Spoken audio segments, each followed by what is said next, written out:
Good afternoon and welcome to the Joy Show. Joy being an acronym for just one you, the place where we talk about everything special and remarkable about my guests, and it's always an interesting and fun show. Well, let us begin with the land acknowledgement. In the spirit of reconciliation and peace, we are grateful for the opportunity to meet on these sacred lands.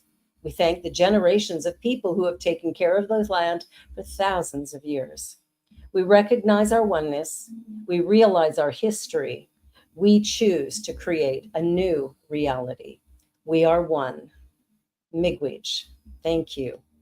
Well, my guest today is Pierre Benoit. He is the author of the book PTSD and Hypnosis, a bulletproof vest for the mind. Ooh, sounds interesting.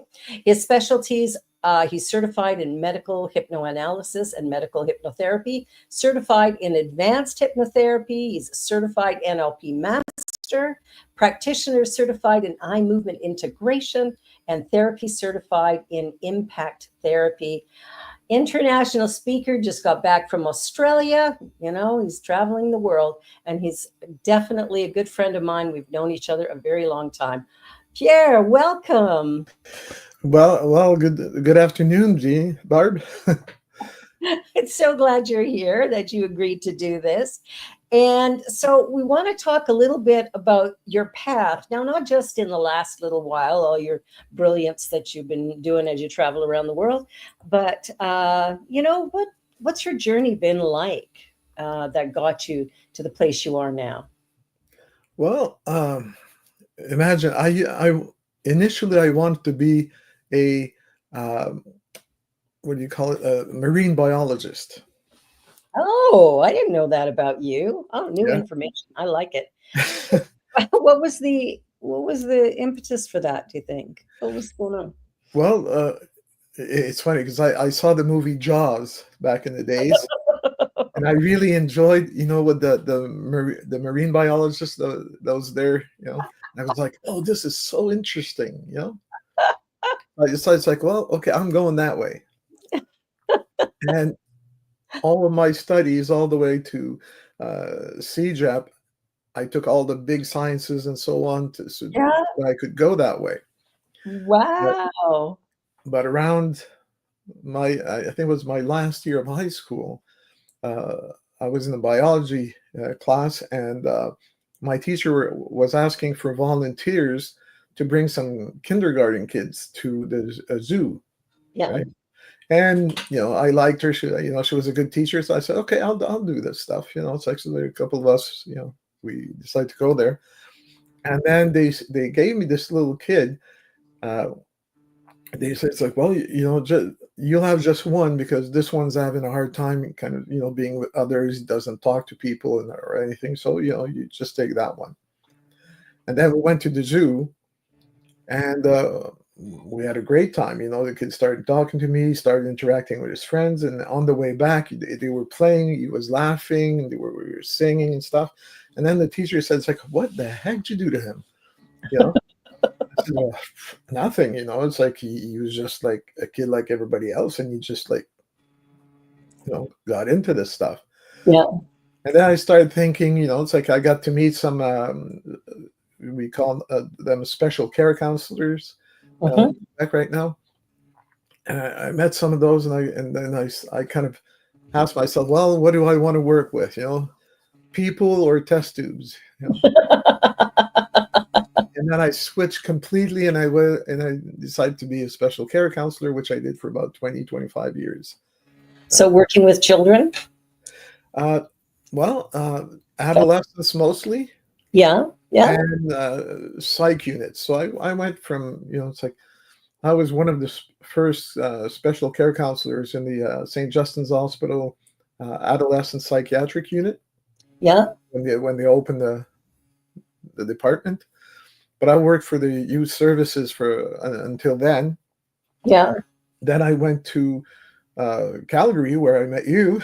Yeah, that's I worked at Hall Home, and it's like in those places.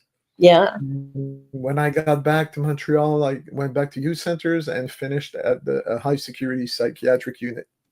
Oh, how was that? That sounds challenging. Yeah, well, those were people that were the section I was in was for intakes and evaluations for court. So Hmm. so there was a little action there, because it was mostly people being evaluated to see if it's like they had a psychiatric, it's like problem when they committed their crimes and so on. Yeah. So I worked there for about 6 years, and then I started kind of teaching intervention techniques and so on. And then I kind of tripped and fell into hypnosis and decided to kind of go that way. Tripped and fell. Yeah. It's kind of how life works sometimes, doesn't it? Well, It's like land life, where, life has a way of bringing me where I need to go. you know what? That's exactly true for all of us. Yeah. And That's I've yeah. never been disappointed. Wow, that's awesome. That's awesome. So now with the hypnosis and everything that you do, tell us a little bit about that and what that is like, especially in this day and age, all the Well, stuff going on. I've been doing this for the last 20 years. Mhm. Uh, it's funny because when I decided to be a hypnotherapist, I just got certified, and then I opened my clinic full time. So I didn't give myself a choice of either, it's like succeeding or not. It was like just succeeding. I Yeah. had a choice, Yeah. and I figured it was that way to go. And then I kind of started going that way, and then I had an office in a medical clinic for like years and so on, Yeah. all the way until the pandemic. Yeah. And then I decided to go online only. And that's where my business kind of went more international rather than just local. That's So, fantastic. And the interesting thing is, I wonder if that's a trait of Sagittarians to kind of jump all in when there's a decision made. Because I did the same thing coming to Toronto to start the center here. It was, 2 suitcases of summer clothes and a one-way plane ticket, and here I am. Oh, and $40 in my pocket. I didn't have a nest egg to fall back. only summer clothes? You must have been quite surprised when winter came. Well, I came in July and then, of course, started to build up. By the time it got cold, I actually bought clothes to accommodate. But yeah, it's interesting. I think when you make a commitment, I think that's one of the big things in the universe is that when we make a clear commitment, I'm doing this, then what happens is everything sort of conspires, maybe the word I'll use, conspires to make it happen. I think too often we play it safe and we actually hold ourselves back. That's when we're less likely to have the big successes. And I think it was Einstein who said, if the idea at first is not absurd, there's no hope for it. Hmm. So I love that big jump. Good for you. And that's true, because once you commit, what Yeah, happens is like the universe just kind of brings everything. It's like things get easier. much easier. Yes. Yeah, they just Yeah. kind of go that way, and that's it. Uh, I love that. I love that because that's how I live, and that's what I teach people. mhm. I'm not a hypnotherapist, but as a minister, I'm teaching people. Your mind and your intentions and your commitments. That's what's going to create the life moving forward. When you're hesitant and you're doubtful, that's where you're going to live, and nothing much is going to happen Well, easily. it kind of cancels out it kind of cancels out the how do you say the energy, right? It does. So you're It sending does. out positive stuff out, but then the doubt kind of just cancels it, so you're not going anywhere. And you're stuck in a Yeah, place where you don't want to be, probably, yeah, you know. But because usually that's fear, it is. fear of the unknown, fear of it's like people have a tendency of having a mindset on what they don't want to see happen Yes. rather than what they do want to see happen. Yeah, there's always that, "What if?" Yeah, the But darn what what if. yeah, "What if was great? What if I win the lottery? What if I'm a huge success? What if that were But that's not the what if that gets used. It's, oh, what if I fail, or what if it doesn't work, or what if people think I'm an idiot, or Yeah, it's like me when I buy a lottery ticket, for example, yeah. I have the winning lottery ticket until they prove me otherwise, right?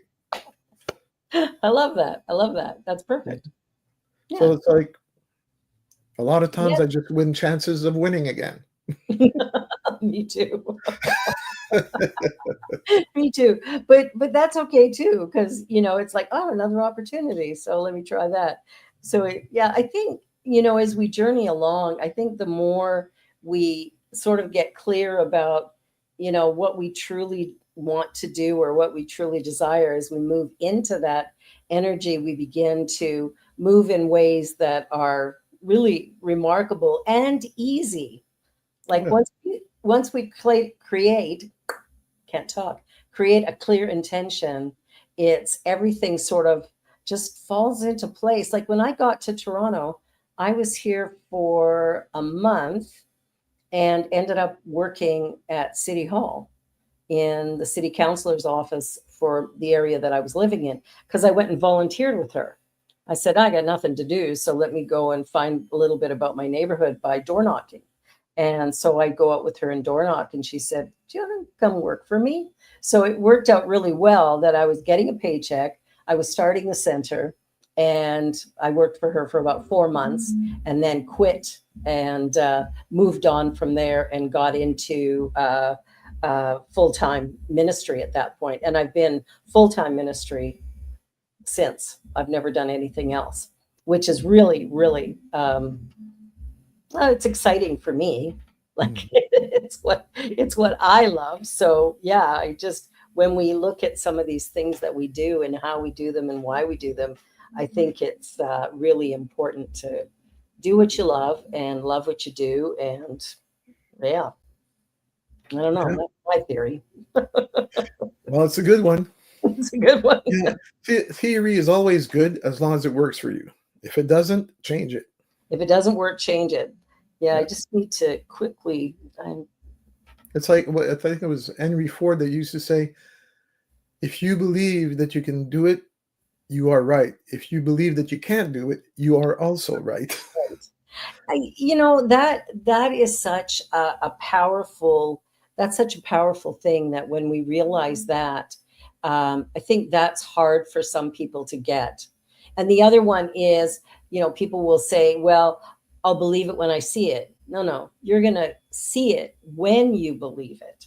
And I Yeah. think that also, that there's just confusion. I think people have been trained to limit themselves, to not sort of hope for too much, because you don't want to be disappointed.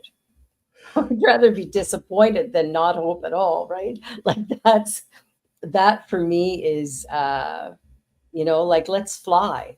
Let's, you Yeah. know, It's like a bird gets thrown out of the nest.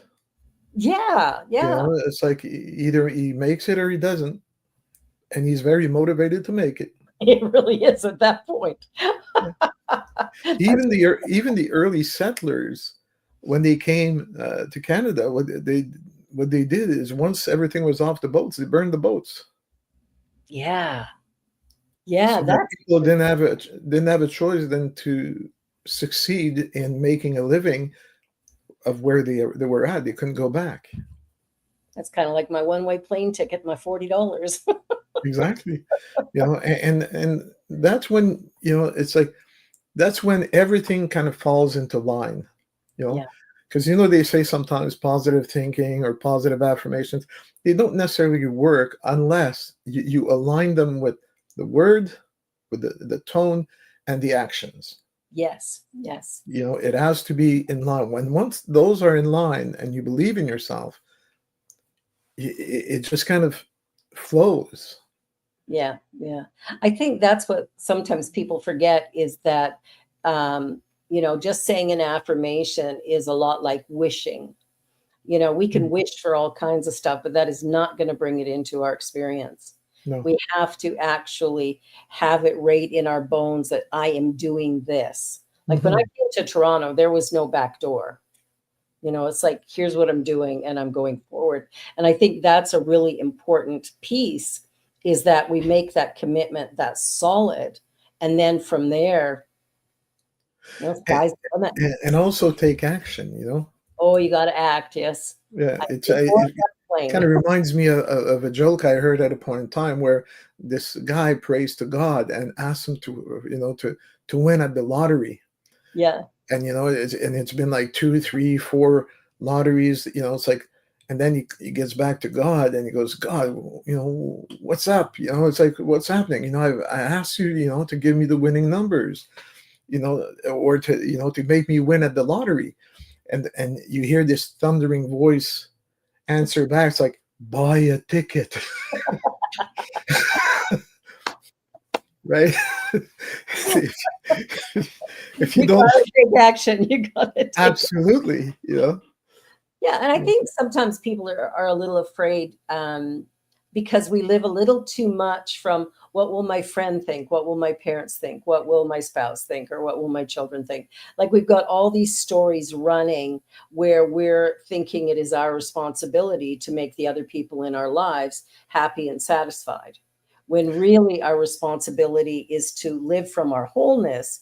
And from there, we automatically create joy and peace in the people around us. yeah, because we have a positive influence on the people that surround us at the time, Yeah. right? Yeah. But if I'm in the comparison or wondering what the other one will think about what I do and so on, well, you're not in your moment. You're not in within you. You're in somebody else's, pants trying to figure out. It's like, so, Mhm. and you're just projecting your fears. That's all it is, though. Exactly, exactly. Well, I know that, I did a talk a while ago about, whose should are you living? Because, we often say that to ourselves. Well, I should do this, or I shouldn't do this, or I shouldn't do that. But where's it coming from? Is it really from your own heart, or is it something you were told as a child that you've embodied and it's just become a habit? And I think there's something about that we can, choose our words a little better and make some changes in our lives that way, by actually standing in our own authentic power and stepping into the life that we want, rather than the life we think our parents want for us, or our siblings think we should have, or Well, that's it. And the way we talk to ourselves programs us, oh, yes, yes, yes. right? Like you Mhm. were saying, all the should haves or have tos and all those things. When Yeah. I work with clients, I get them to change the sentence. Yeah. For example, it's, oh, I should have done, the wash today, right? So I get them to say that and how and just kind of listen to how it feels. Feels. And then I get them to say it's like, I choose to do not to do the wash today. Yeah. So I get them to change all the have tos and the should haves and all that stuff to either I choose to do this or I choose not to do this. Exactly. Exactly. Because the should haves and have tos, all they do is promote guilt Hmm. and shame. Yeah. But when you Regret. choose to or choose not to, there's no going back to any type of negative thing. It's just a choice that I am making now. I may choose not to do the wash now. Doesn't mean that I'm not going to change my mind later. But at this moment, this Yeah. is what I choose to. And that's a point of power. Absolutely. So we feel better about everything we're doing, because we're in the present moment, and we're in a place of our own true power when we're saying, I choose or I choose not. Exactly. I love that. That's healthy stuff. You're a good teacher. I get that way. Comes with experience. Well, that's the thing. It does, because I'm not a hypnotherapist, but I teach the same stuff. Well, hypnosis is not something that's new.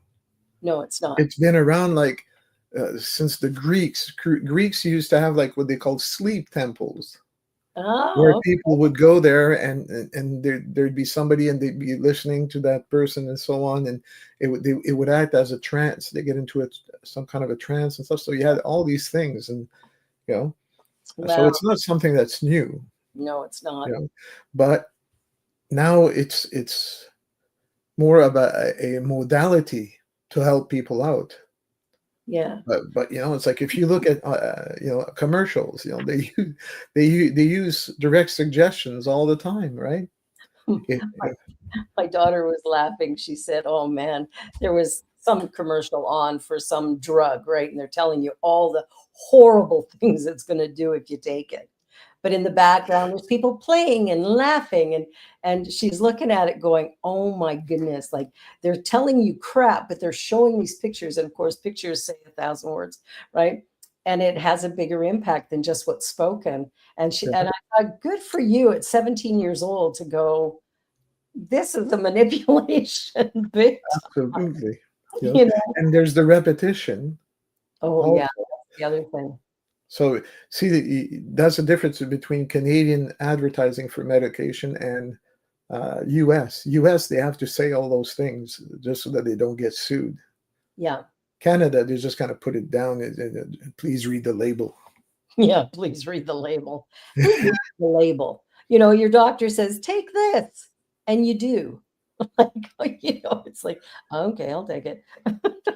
Well, people are kind of, yes, they will take it, but they ask more questions nowadays. People are a little more educated and have access to information, but Yeah. sometimes too much information is just as good as none because Well, people that's scare the heck out of themselves. yeah, like you go to the Google and all of a sudden there's a list of things that, uh, you've got a little ache in your shoulder and all of a sudden you're hearing it could be this, could be this, could be this. And then, Needs to be amputated. yeah, like it can be really extreme. And it's like the news. Like I find these 24-hour news cycles really, I keep telling people, just shut it off. If Mhm. you have to watch it, watch, 1 half-hour segment and turn it off. Don't because that repetition also, you hear I remember when there was a guy who drove a van down Yonge Street on the sidewalk and hit a bunch of people and killed a few. Like it was really horrific. But if you watch the news, you're seeing that story repeated over and over and over. And the mind doesn't really acknowledge real and imagined stuff. Like it starts to look at it as if, like 1,000 vans drove down and killed, Mhm. 25,000 people. Like it just blows things up. And I think we have to watch that. Yeah. And there's so much misinformation The going on nowadays. It's ridiculous. news is a lot of misinformation most of the time. So, yeah, because they got to sell, the papers or sell their stories so that people will watch, and they Yeah. have these like headlines. It's like catastrophic headlines, and then you read the article. It's like, shit, it's not that bad. It's like, Well, it's interesting because I went to school to be a journalist when I was 30 and never worked in the field. When I got out of school, I was married to someone who said, "Oh, you can't make enough money doing that, so you have to do this." Um, and I listened. One of those things that I shouldn't have listened to. But what was interesting is what I realized is that was around the time that I found the Center for Spiritual Living, and I was looking at how the mind creates and the power of our words and the way we set intentions and stuff. And I realized that the only thing that's going to get published is all of the horrific things that are going on. So if it bleeds, it leads. And I thought, I don't want to do that. I don't want to focus my attention on all the bad in the world. I'd mhm, rather focus my attention on the possibilities of things that are good. And so that just changed it for me where I got out of it. But when I was there, it was like who, what, where, when, why, period, end of story. Or not even the why would get in half the time. And it had to be just simple fact. And now it's all, what if this happened? Or what if that had happened? Or, oh my God, it just gets blown up in ways that are really kind of ridiculous, frankly. absolutely. Mhm. And people are listening to it. And sometimes, like 24 hours a day, when they're awake, they're listening. And that's definitely a problem. Yeah. But hey, and people have like a defeatist mindset after that. It's like Mhm. I remember, hearing people, kids today, well, I don't want to have kids anymore because I don't want them to live in the world that we're going in, or they're going to be suffering and stuff. They don't even have like a boyfriend, and they're talking like that. It's like the end of the world. Well, there's so much anxiety. We had the news on yesterday for a brief time, and I haven't watched it in like forever. And it was on for a brief time just to see what's happening with the postal strike, because I've got a lot of things in the mail trying to get it to people, and they're not getting it. So I was watching it, and we had it on for about, I don't know, 10 minutes. And I looked at Pierre and I said, "You got to shut that off."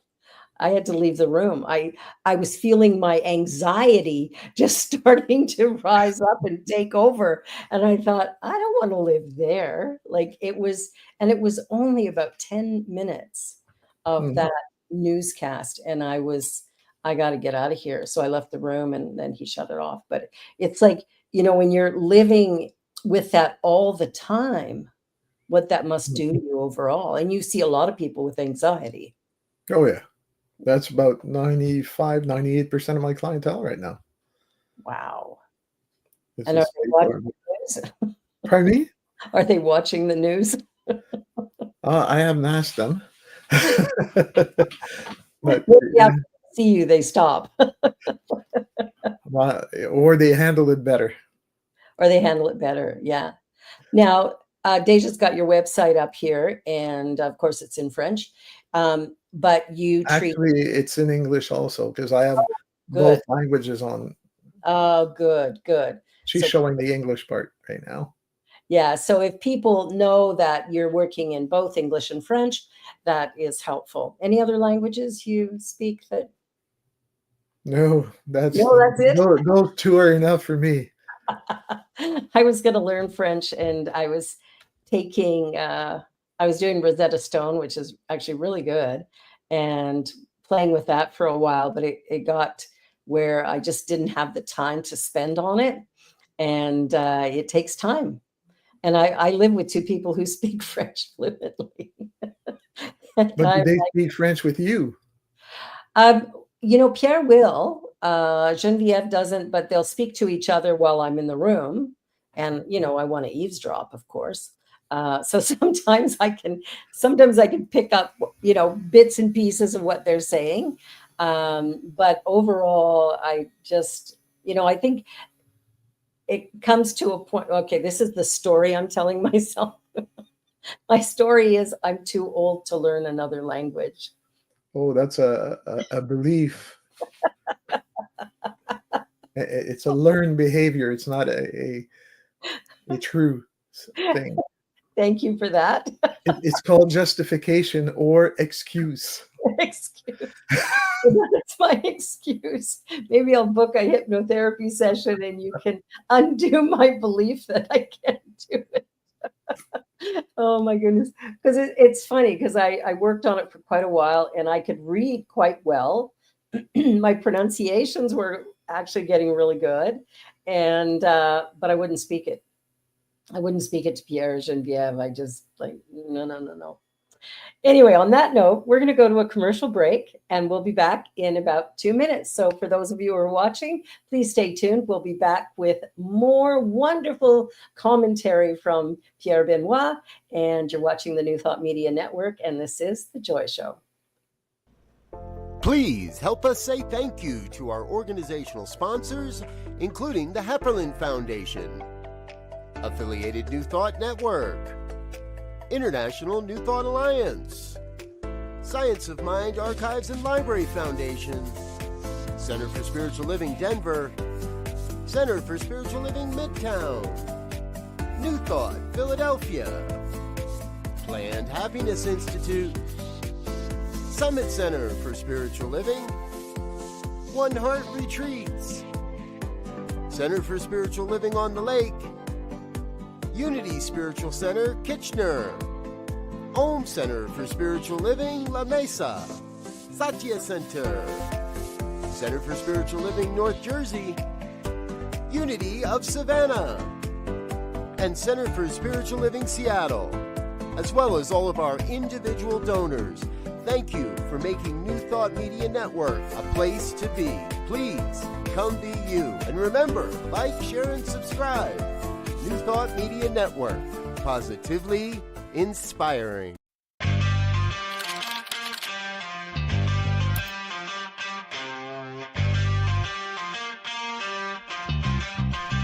New Thought Media Network. We are a global broadcast network of positive music, media, and entertainment, inspiring humanity's evolution along the journey of enlightenment and creating a world of love, peace, empowerment, and prosperity for all. New Thought Media Network, positively inspiring.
And we're back.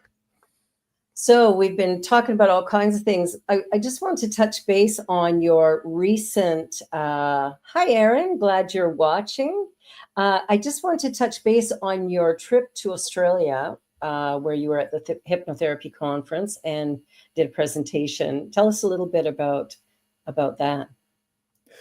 Well, it was my first time going there, and I like their kind of their line. It's all about mates, So I got to meet some people that I've known for years, but I've never met in person, right?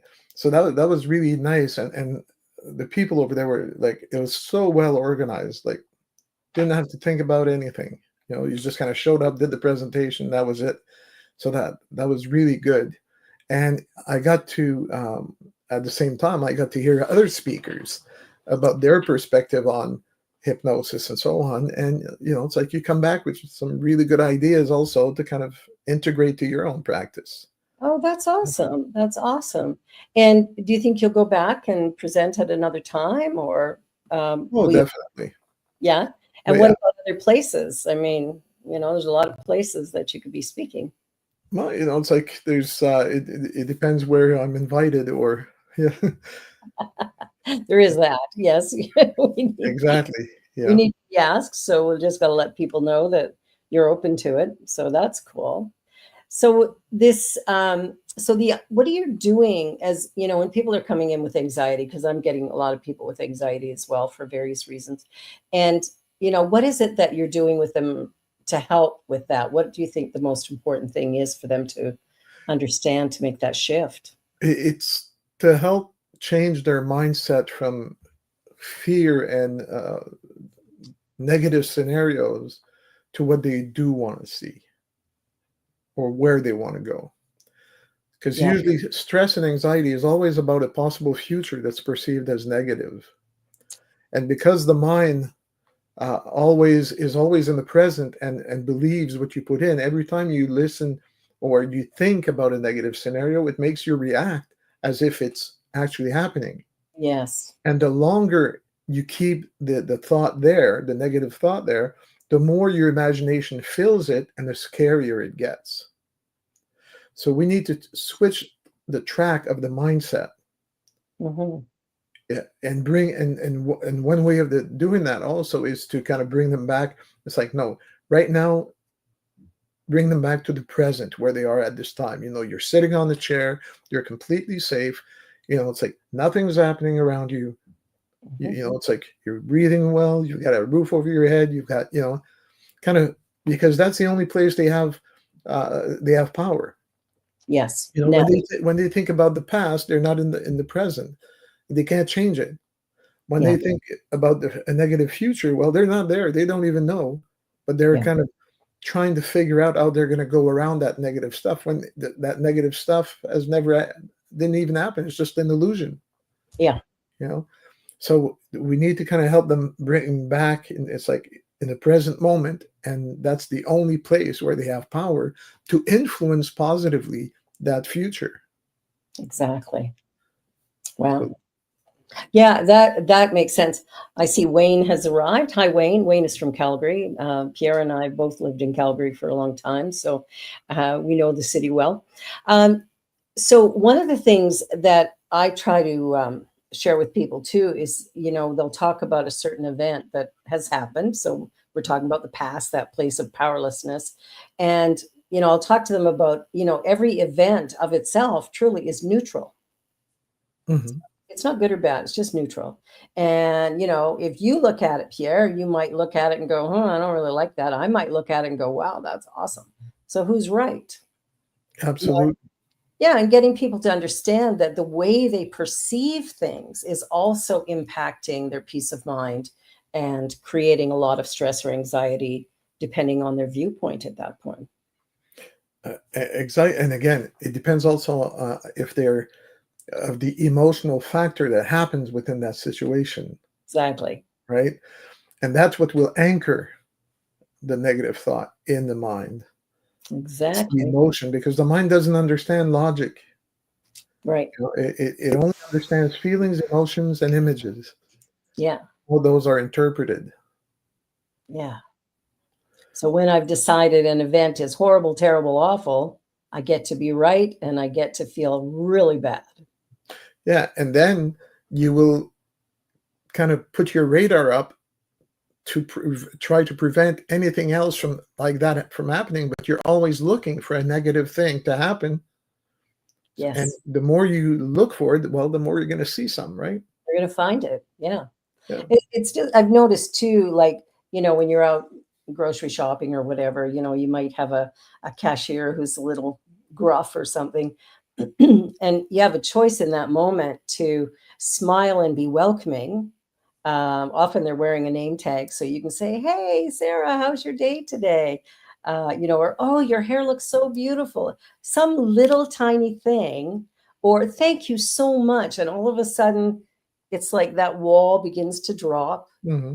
And I've noticed that whenever I've done that, the people behind me get much better service than what I got. It's like it just, it ripples forward, and there's some good. So when we do a kindness, that makes a huge difference as well for our own well-being, because it feels good to do something nice for somebody else.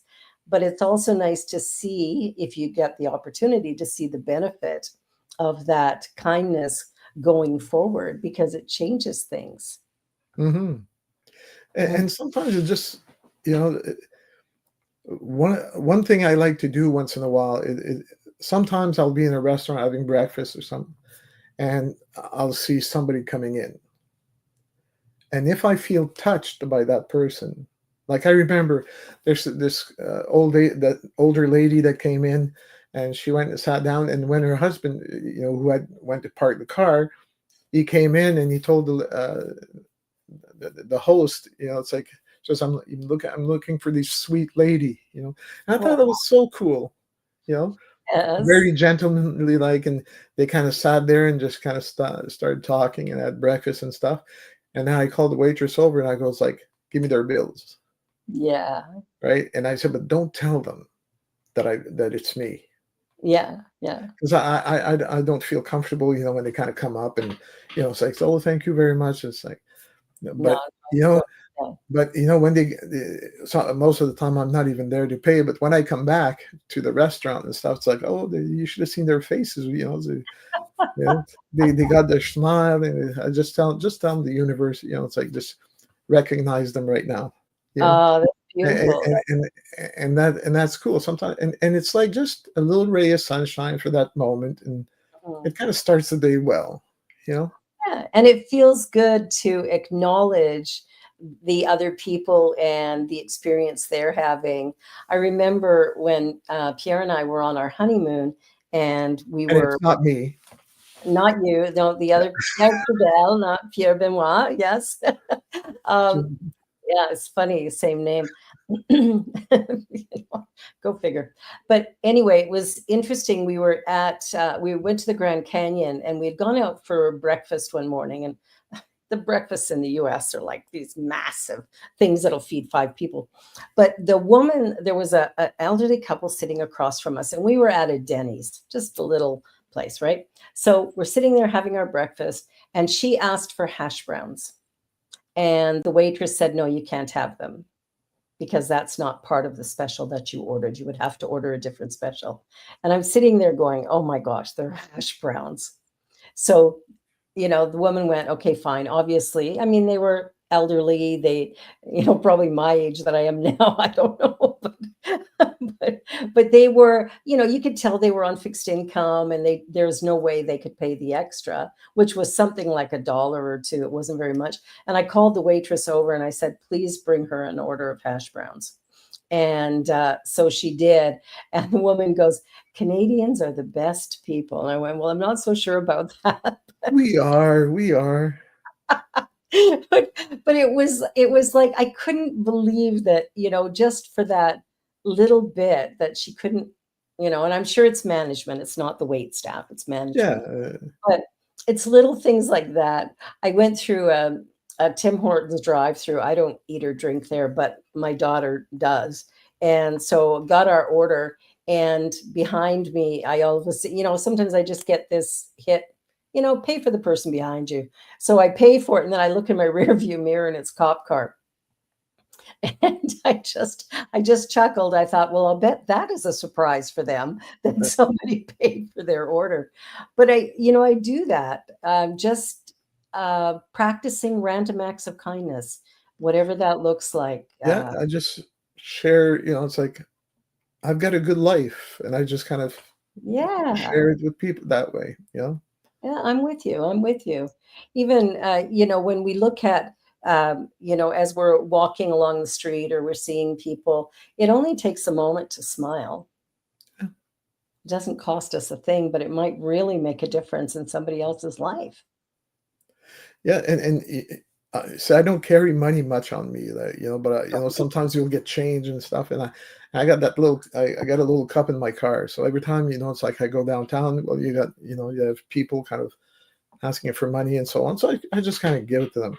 And one day I got really pissed off because somebody, it's like my car door was open at home. Yeah. And then I went to get my car, something in my car, and I saw, it's like my stuff was open and stuff. I was, what's this, But I thought it was my wife that kind of went through the stuff. No, somebody kind of opened the door and kind of checked my car and they took the money, and it pissed me off because that's money that I give out to Yeah. people in need, and the people that took it are probably young jerks, and I'm just using jerks because we're being polite. Yeah. But yeah, it's like, and that kind of pissed me off. But then they didn't know it was for people on the street. So, but at that Well, time, yeah. it did piss me off. Now I keep the money there anyways, but I put like a napkin on top of it so that it doesn't show. Yeah, I think that's, for me, I don't usually keep, well, I tend to use plastic for everything, so Yeah. I never have it. But the other day I was driving along, and my daughter had loaned me her wallet, and because mine was too big for my new purse, so I had to get a different wallet. So I opened it up, and there was a $5 bill in it. So there was somebody standing there out in the cold, and I'm like, oh my gosh. So I called him over and I gave him the 5. And, he was really grateful. And I was really happy that it was, done, because it's like, I watch people, and if I get the urge, I give. And if I don't, all I do is smile and say, have a wonderful day, or how are you? Like if we're sitting at a red light, I'll chat a little bit. I'll go, sorry, everything's plastic. But it's that impulse. That impulse to give is when I always give, but I always make eye contact. This is another human being, and they deserve my respect. And Yeah. And just the fact that you recognize that they're there, yeah, is very important for them, because most of the time they're invisible. well, that's the thing, People, is we walk by them, and there's a lot of judgment, and I'm not. I don't really understand that. I think that's where we've forgotten our humanity when we do stuff like that. And it's easy to go into judgment on somebody else because we don't know them, and we don't know their journey or their path or well, the choices or where they're at in life. And I think that, the work that you do and the work that I do, it's about helping people to wake up to the idea that how we behave in the world not only impacts the people around us, but it truly impacts us as well. yeah. And that's an important thing, I think, to remember, is that we are, in fact, impacted by our choices. Well, see, we never do anything for nothing. Yeah. There's always something. Even when we volunteer our time for whatever cause or whatever people, we're not doing it just for them. We're doing it for us too, Yes. Yes. right? Absolutely. It feels. Because there's it corresponds to a need that I have. Yeah. Whether to be recognized, whether to be feeling good, or so there's it's never ever nothing, something for nothing. Yeah. Yeah. It's always reciprocal. Yeah, and so and it does create this feeling inside of you that you're connected. Yes. I think that's one of the things that really challenged us deeply through the pandemic was that loss of connection. I think Mhm. that's probably the hardest thing for human beings to deal with, is to not be hugged, not to be touched, not to see the people we love. Like, I think that's something that's, you know, I'm not sure that staying apart as long as we did was as healthy for us as first imagined. I think there's a lot of, well, you're seeing it in anxiety and stuff, and I see it in, just trying to get people to come out to an event can be really, really challenging because everybody's just fine at home by themselves, and we've created a new era of separation, which I think is causing a lot of pain. Well, it is. It always depends on how the connection was made. Because just to give you an example, I like karaoke. I, I've been doing it for the last 10 years, kind of thing. That's my Tuesday night. This is Oh, like, you gonna sing for us? oh no, I'm not. but I have my karaoke night. It's kind of my therapy. Yes, yes, of course. And when the pandemic hit, we weren't allowed to do any karaoke anymore, Yeah. and so on. And beforehand that, there was a few of us, maybe kind of 10 of us, that used to kind of be at the same club for the same length of time, just singing and talking to each other, but sitting all apart, Yeah. right? And during the pandemic, I got tired of not singing with, doing karaoke. So I decided to do a Zoom karaoke. Oh, wonderful. So I called back all those 10, 12 people. Yeah. And every Tuesday night, we sit in front of our computer and we do a karaoke night. So everybody had, it's like we'd sing each a song as we go along throughout the evening. And then when we were able to come back, since then, we've been sitting at the same table, enjoying each other, just having a great time. Oh, But, that's it's beautiful. like, depending on how you react to that disconnection, you Yeah. can also create a connection. Connection. Absolutely. I've noticed that with the people that I'm meeting with, because I pretty much meet with people online most of the time. Now, when I can, I will go out and meet people in person, but still there's a lot of online because my services are online, and my classes are online, so everything is right here, which is okay. But when you meet in person, it's so nice to come back to that. Yeah. But we built relationships, some pretty solid relationships online for people who could get comfortable with it. It actually worked really, really well. I was very grateful for it, I got to say. I didn't have to shut business down. It was like, no, we can keep going. And Exactly. I offered, like prayer meditations every morning and every night for people during those really lockdown days, because it was important that people had something to hang on to through the week. Sunday wasn't enough. It had to be more. So, and working online, like you say, now your business is international. Yeah. And one of the things I like to do also online is I'll kind of people that I can't see, like because they're living too far and stuff. I have virtual coffees with them. So we'll just set up a time and we'll have a coffee together and we'll chat for a bit, 15, 20 minutes, a half hour kind of thing. And then see you next time, We did that a while ago. Absolutely. That was awesome. I really liked it. And I'd never thought of actually doing that. And that actually is a great way to connect, because you can see each other, which is lovely, and just have a laugh and tell a joke or say what's happening in life, whatever. Just being together makes a difference. People need to be together, even if it's a computer. Well, it's I find it's better than just the phone because we get to see each other anyways. Yeah. I mentioned oh no, I won't say it because you never know if a kid is listening, so I won't say it. I was going to talk about Santa Claus. Santa Claus is going to be a guest on my show in a few weeks. Oh, So, nice. yeah, so that's going to be great for all the little kids and stuff to see I've already sent my list out. Oh, did you? Oh, Yeah. I'm sure he has it. Maybe he'll grant you all of your wishes. I don't have that much, but I got a couple of things that I sent.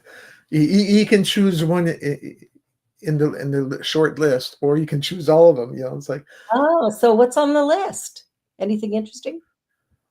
just like things like a massage, or it's like a facial, or stuff to kind of take care of me.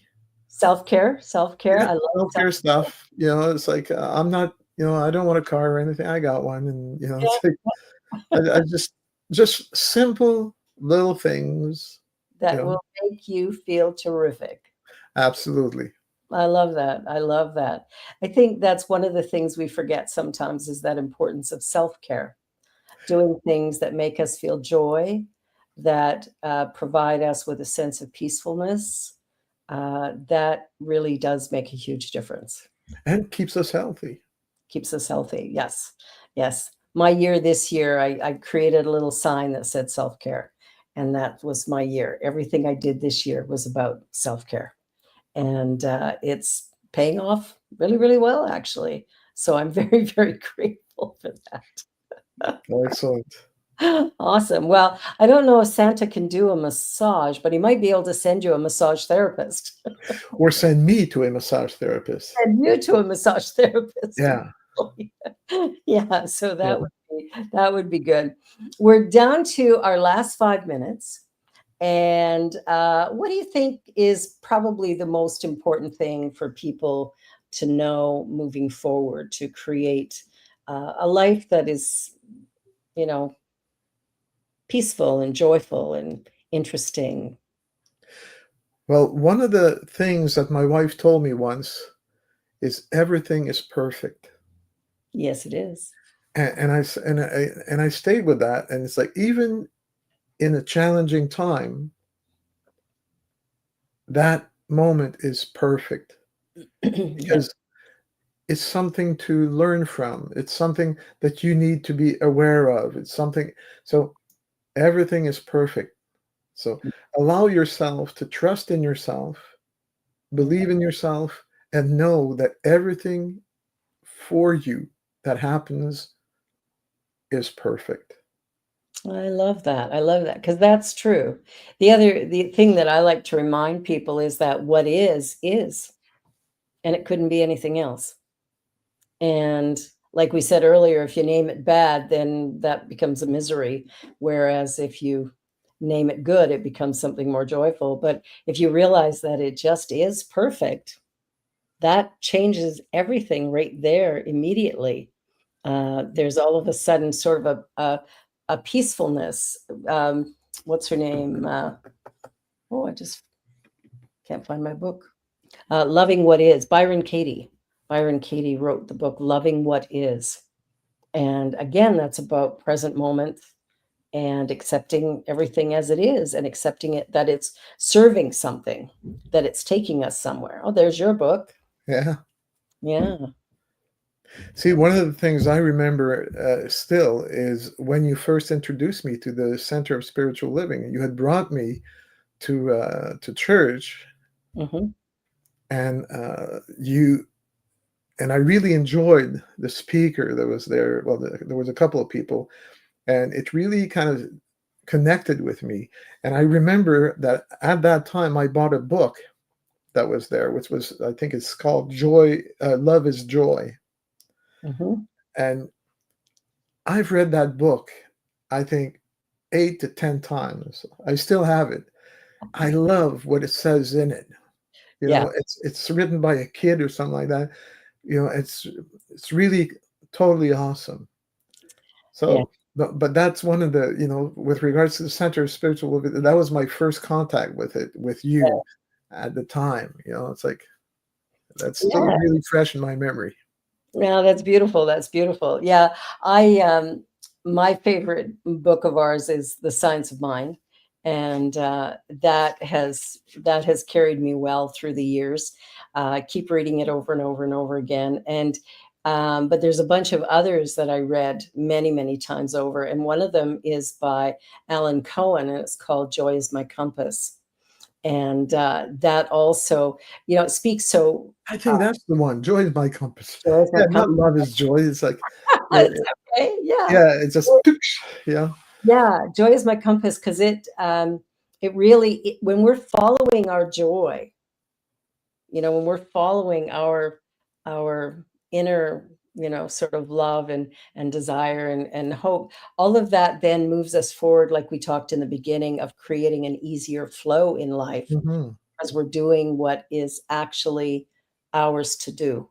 What we came here to do, whatever. Because I think all of us are unique and special. We have some unique thing we're doing, and we need to give it. Yeah. Awesome. This has been lovely, as always. We'll Well, have thank you very much for having me. Oh, it was great having you here again. And I would appreciate another coffee time. So we'll pick a time for that. And in the meantime, I hope you have a most marvelous Christmas and Happy New Year. And we'll talk soon. And for everybody who's watching, I hope you got lots out of this. Be sure to like, share, and subscribe. And you could donate to the New Thought Media Network if you felt the urge, or to the Center for Spiritual Living for that matter. And just know that you are loved and appreciated, and that we'll be here again next week with an animal communicator, Michael Burke. So that's going to be a very exciting show. So stay tuned for that. Pierre, thank you. Mwah. I love you, Thank my you, friend. Barb. You take care. Yes, I will hopefully talk to you very soon. Bye, everybody. See you next time. On behalf of everyone at New Thought Media Network, thank you for being a member of our virtual family. Your financial contributions help share the New Thought message with people from around the world. Please visit and contribute at www.ntmedia.org/donate. New Thought Media Network, come be you. And please like, share, and subscribe. Until next time, peace and blessings.